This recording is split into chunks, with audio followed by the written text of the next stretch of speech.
The fact checking. I mean, the president clearly said things in these tweets that are not true. Do you not acknowledge that?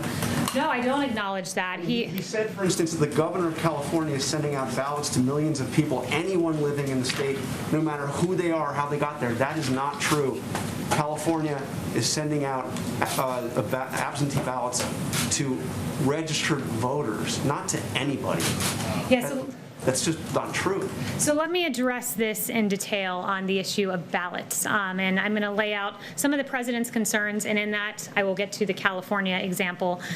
First, I want to note that there is a Pew study done that shows there's plenty of reason to believe that in the mass mail-in system, that there is fraud. They estimated that approximately 24 million, 1 out of every 8 voters registered in the U.S. are no longer valid or are significantly inaccurate. So these are people who are on voter registrations that have not been maintained, that have not been kept up. More than 1.8 million have been deceased, they estimated. And then when you look and drill down into some of the examples that we've seen in states, Nevada I read about this last week, and it just really struck me as a perfect example of what the president is concerned about with mail-in ballots and the fraud that can be inherent in that. There were ballots, because Nevada mass mailed them out to voter rolls, that were piling up in apartment complexes, outside of apartment complexes in Las Vegas, sitting around in trash cans. This is how we're protecting ballots. It's extraordinary. Postal workers, one 36-year veteran carrier said she's never seen anything like these influx of absentee ballots. All of the people had moved or died when she set out to deliver on her first delivery route, and this happened just recently. You can go read the articles from last week. She found 65 ballots of people who had moved or died on her second carry, 100, and then as the week progressed, thousands just sitting in crates. I mean, this is extraordinary. This is not how we should be protecting U.S. ballots. In South Carolina, the Democrats sued to force a rush transfer of mail-in voting, and this happened again recently. I think it was last week.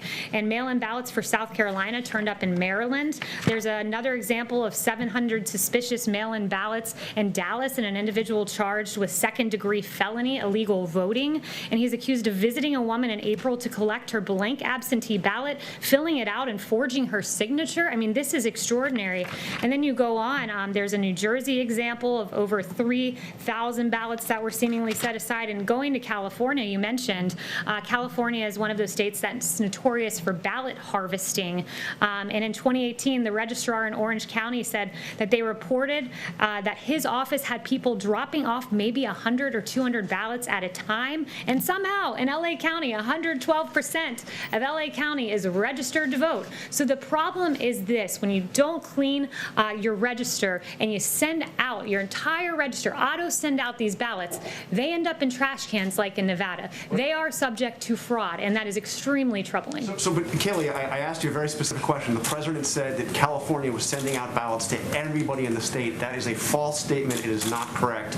Will the president correct that, acknowledge that what he said is simply not true? There is an executive order that was put into place recently by Gavin Newsom that would auto-send to voter rolls, and that would lead to what the president was suggesting. Yes. Excuse me, Kayleigh, to registered voters, it's not to everybody, it's to registered voters. Yeah, to everyone, including dead people on the voter rolls, including to the mysterious 112% in LA County. That's not just everyone, that's everyone plus an extra 12%. And if you're not concerned about that, I'm sorry. I mean, the media is very concerned about the security of our elections, but when it comes to mail-in ballots, all of a sudden, the concern for election security just melts away. But Kayleigh, you yourself have voted by mail. Thank you very much. Right. Research on mail-in ballots, research has shown that, one, it doesn't benefit either party.